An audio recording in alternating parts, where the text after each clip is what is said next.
Good morning, my friends. Dan Mitchell here with Supporting Systems and Washington Civil Rights Association. Wanted to take a moment from my woodshed to have a discussion about the most recent state Senate work group on related to firearms. On Monday, I attended this session over in Richland, Washington, at the city council, hosted by the city council chambers, and specifically addressing three different items. It's the new Office of Firearms Safety and Violence Prevention, the implementation of the single point of contact background checks via Washington State Patrol, and the Consumer Protection Act, and what the state of Washington is doing on that side, and how it relates to the Second Amendment specifically. So I will start off. I will try to be brief. Specifically, I'm here in my woodshed because I thought it would be very appropriate for what we're seeing with the anti-gun laws around the country in the post-Bruen era, as those laws are being taken to the woodshed by the Justice Thomas's majority opinion. And so we're going to see lots of progress on that over months, but do expect it is going to take months and months, because the parties that are having these cases reviewed are still fighting for those laws. So it will be an interesting several months, and I do expect the Washington Magazine ban to fall in relatively short order, as the GVNR for Duncan v. Bruen, or Duncan v. Bonetta, has been sent back to Judge Benitez, and if anyone had read his original opinion, you'd see what an amazing piece of work that opinion was. So it should go relatively quick through there back to the Ninth Circuit Court, and then when that happens, Washington's magazine ban will come down at that same moment. So, but let's specifically address what our state Senate Law and Justice Committee is doing right now in the off season. These types of things never rest. They just the storm clouds gather, and we await to see what the state Senate's going to do next. Now, obviously, the elections will have an awful lot to do with that. So please be sure to get out and vote this November, and vote for your Second Amendment rights. Look at the people that have been voting to take those away from you. Get involved, go vote, sign up with the Let's Go Washington petitions, with the initiatives to the legislature, and participate. We can be productive if we all participate. So this session meeting, first one, the Office on Firearms Safety and Violence Prevention. This is another bureaucracy set up by the state and funded by the legislature, specifically to address, they said, gun violence. They've had to massage the name of the group a little bit so that it sounded a little more palatable. But realistically, what it is a lot of grant giving from the Department of Commerce to various agencies and third-party groups to study, to collect data, to look at programs at the community level to enhance public safety. And that is a virtuous endeavor, by no qualms about that. It's just how this money is going to be spent and used, and what sort of direction they're going to take on a lot of these things. So there was some good information pulled in there. There's a lot of data that's being pulled from the state that traditionally has not been accumulated on a grander scale. So we heard a lot about the data collection. We heard a lot about some programs to try and intervene in sort of the school to prison system that happens in so many urban areas. What we all expect is, so much of this happens realistically in the urban areas, and disproportionately among non-white citizens. So there's lots to unpack there, but I also see it as an opportunity for us as a Second Amendment community to work with that office, um, specifically to educate. And this is a tremendous opportunity and moment to see if we can get the traditional anti-gun folks to help fund some gun safety actual training and education. Programs like the Kid Safe Foundation that provides free, no live fire or anything like that, but free safety training to kids between 4 years old and 18 years old. Great program for for parents that may not be able to elaborate on proper gun handling and gun safety. But specifically, this follows on the NRA's program of stop, don't touch, run away, tell an adult. So that if kids should happen upon a firearm, whether it's in a city park that's been discarded or lost, or if it's in a friend's home, or if it's in their own home. So, zero accidents is the goal. And why shouldn't we be asking the state to fund that level of education as well as the other ones? After all, 75% of firearms deaths in the state of Washington are suicides. So it's not all about the criminal use of firearms, but the non-criminal use for suicide prevention, for childhood safety education, things of that nature. So I think this could be a real opportunity if folks that had programs like that would file for these grants from this office. Could be a real good opportunity. So outside of that, a whole lot of talking, a whole lot of data, not terribly interesting unless you're looking to see how that we as a 2A community can fit within the that office. So second is the background check program that was voted on in 2020 and passed for a single point of contact program that will be managed by the Washington State Patrol. While it was slow to get out of the gates, it has picked up steam. It's moving forward, and realistically, we can expect a full implementation of the single point background check system by the end of 2023. They are lagging behind. COVID didn't help that process. I think it's probably more of a crutch and an excuse than anything else, because you can work on so much of this data type of things from home. But haven't necessarily seen a lot of dealer input. They have some dealers that they notify, and they do have some communications with. I haven't been one of them in their invited program, but that's okay. I have plenty to do.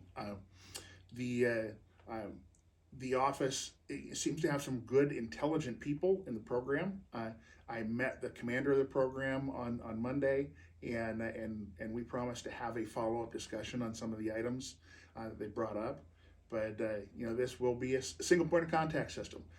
Dealers won't deal with NICS and local law enforcement agencies based off of your residency. Rather, they will send all of the data electronically to the Washington State Patrol, electronic 4473s, electronic firearms transfer applications. They will return to you via email and via a portal that the dealer will access, so they can see the process in the transaction, where things are at, which is pretty important, because a lot of times you'll send these to smaller agencies and you won't know if they've received that information. The fax may have said it gone through, the email may have gone through, but as does happen in probably 1 out of 100 applications, they get lost, misplaced, the data doesn't fully transmit, and we, the dealer, don't know that until we start running up on 10 to 14 days, and these things are starting to get close to timing out. So there's some really good potential there, but there are some huge errors too. The 1639 rechecks, the state has not initiated that as required by 1639. Furthermore, they specifically discussed it between the Department of Licensing and Washington State Patrol, and there's problems with that. And One, they don't have the mechanism specifically to do it. They don't have the staffing to do it. They don't have the funding to do it. They don't have approval from the FBI to reinitiate a background check on an individual post-sale. Uh, the big sticky wicket in this one, and this is what so many people say, is the concern about a registry. And Washington does have a de facto registry on semi-automatic handguns and semi-automatic rifles after 1639, because we send these a copy of the firearms transfer application to the Department of Licensing for them to record. Now, I've asked this question for years and never gotten a straight answer, but we're pushing it a little harder now, and I brought it up in the committee hearing, and specifically addressing it with Washington State Patrol was their inability to run the NICS check, because NICS says you can't retain that information under federal law. And federal law that we're referring to is the 1986 Firearm Owners Protection Act. May 9th, enacted May 19th, 1986. And Section 926, I believe it's paragraph 4, specifically says that the data that is used to approve a firearms transfer via NICS in the first place cannot be retained by the federal government, any state government, any sub-political level thereof, meaning counties or cities, and that would include agencies, because those are sub-political organizations of the state and the county and the city. So the very retention of those records is in violation of this federal law from 1986. And I believe the State Patrol knows that's an issue. It comes up routinely with background checks with various agencies that won't use people's names on their firearms transfer approvals, and they indicate that federal law prevents them from retaining that approved transaction for longer than 48 hours or 24 hours. And they're partially right. They're not allowed to retain that information, and if they do it via email and they have somebody's name on it, then that information is part of their public record. And in theory, they're retaining that information because they're not allowed to destroy that record. Now, technically, faxes would be the same way. They usually you're not allowed in any government organization, not allowed to just destroy official paperwork. But I won't get any farther down that rabbit hole. We'll just leave it where it lay. This presents a problem, and it's one that needs to be pressed within Washington State Patrol as this moves forward, directly, by involving perhaps the FBI and saying, hey, you can't do this. It's a violation of federal law. Thirdly, it may result in us going to the courts seeking relief and the immediate destruction of the 1639 records and the pistol transfer records the Department of Licensing maintains, as well as preventing that from occurring in the future, which would make the annual recheck of firearms owners in the state of Washington illegal under federal law. And that had some open mouths when I read that quote in the hearing, and that's exactly what it was supposed to do. It was supposed to wake them up and let them understand that they are in fact in violation of federal law by retaining these records. So lots of stuff happening. Let's move on to the final item, and that is the Washington Consumer Protection Program that the Attorney General's office runs. And this portion of the hearing was a lot of backslapping for the Attorney General's office and all the awards of monetary awards they've gotten for the citizens of Washington, for individual companies, individual persons that the state of Washington stood up and went to bat for. Opioid money recoveries, $515 million or something like that that's getting settled out here real soon. But the interesting part of this was what happened on the back end of this was after Attorney General Ferguson spoke, and they had an assistant attorney general, or Deputy Attorney General from the state of New Jersey, specifically talking about their pursuit of folks that were shipping large capacity magazines, 10 rounds or greater, and or 80% kits into the state of New Jersey, both of which are illegal under New Jersey law. And well, the 80%ers aren't technically illegal, but possession of an unregistered firearm is. So to bring this person in and have them talk for 15 minutes about the state going after companies that are out of the state for shipping things in is a real precursor to what I expect to see the Washington Attorney General's office pursuing down the road. So if you're a company that's out of state that's shipping those items into the state of Washington, or perhaps you're one in a border region that's selling those to Washington residents, their eyes are open on this topic. So be aware that looks to be in the pipeline.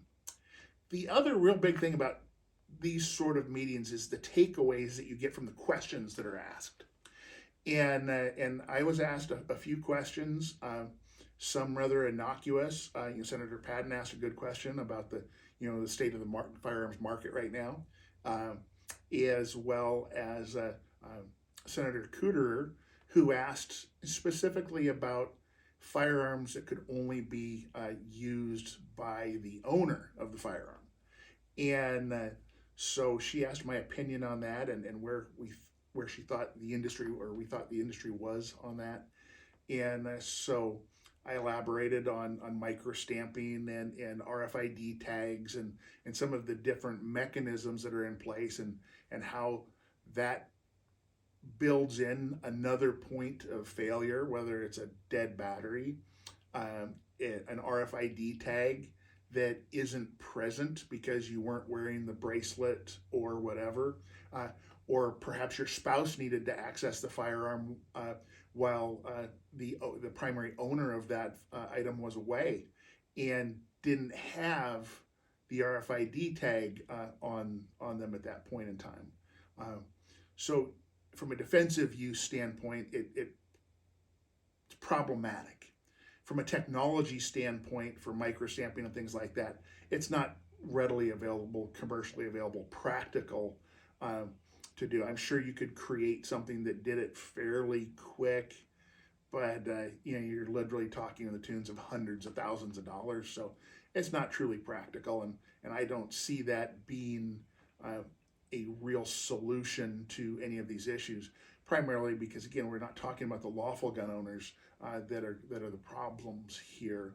It's the unlawful users and the people that are acquiring these firearms through illicit and illegal means. So that leads to me, that's a precursor. When the Senate asks questions about other laws, it really feels like they're transitioning towards moving towards applying one of those laws. So it wouldn't surprise me at all to see in next session some sort of movement towards additional regulations that haven't been challenged as steadfastly in the court system. So this could be really, really interesting, again, depending on the election. So the elections are the really big thing hanging out here for November. So if your Second Amendment concern is about the future use and preservation of your rights regarding the Second Amendment, it's super important that you get involved this year. Be sure to vote. Be sure to be involved in the next legislative session as well. But that vote this November is huge. And again, if you haven't signed the petitions with Let's Go Washington, one of which, it's a series of 11 petitions to the legislature, and specifically one of them pretty much restores most of Washington's firearms regulations to federal standards. So it's a huge, huge rollback on the infringements upon your rights in the state of Washington, pushing us back towards more of the original Article 1, of the Washington State Constitution. So it's not a full rollback, but it's a really good move, and it's one that was supported by many of the powers that be and by a lot of conservative groups across Washington. So it's not just firearms, it's related to taxes, it's related to gas taxes, it's related to income taxes, it ties into a lot of different things. All very good conservative fiscal policies. So not much else to say. That should bring you up to speed. I'm sorry this isn't a polished or prepared sort of thing. I stayed home from work today so that I could get some new electric fencing put up for the cattle, and I thought it'd be just most appropriate to do this from my woodshed. This woodshed represents a lot of work and pride for me, and as does that Bruin victory. It represents a lot of pride for what I personally have been fighting for and what so many of you have been fighting for. So the symbolism of what we have here is pretty spectacular. And I really think there's some good things on the horizon for the Second Amendment advocates and the citizens of both Washington and the United States in restoring some of our freedoms, and hopefully we'll start taking a better look at the criminal use of firearms and pursuing those illicit uses, and letting the good citizens continue to exercise their freedoms. So I appreciate your time, long and rambling. I wanted to make it go quicker. I'll probably shoot this a few more times just in case, and try and get it under a few minutes. But I appreciate your time and what you do. If you have any questions, just leave comments where you see this, and I will do my best to answer them. It may get shared outside of my specific places where I can see, so make sure you get back to one of the primary threads of this, either on my social feed at Sporting Systems or at the Washington 2022 Legislative Action page. We'll have it posted up in there as well. So again, thank you very much for your time, and y'all have a good week. Thank you very much.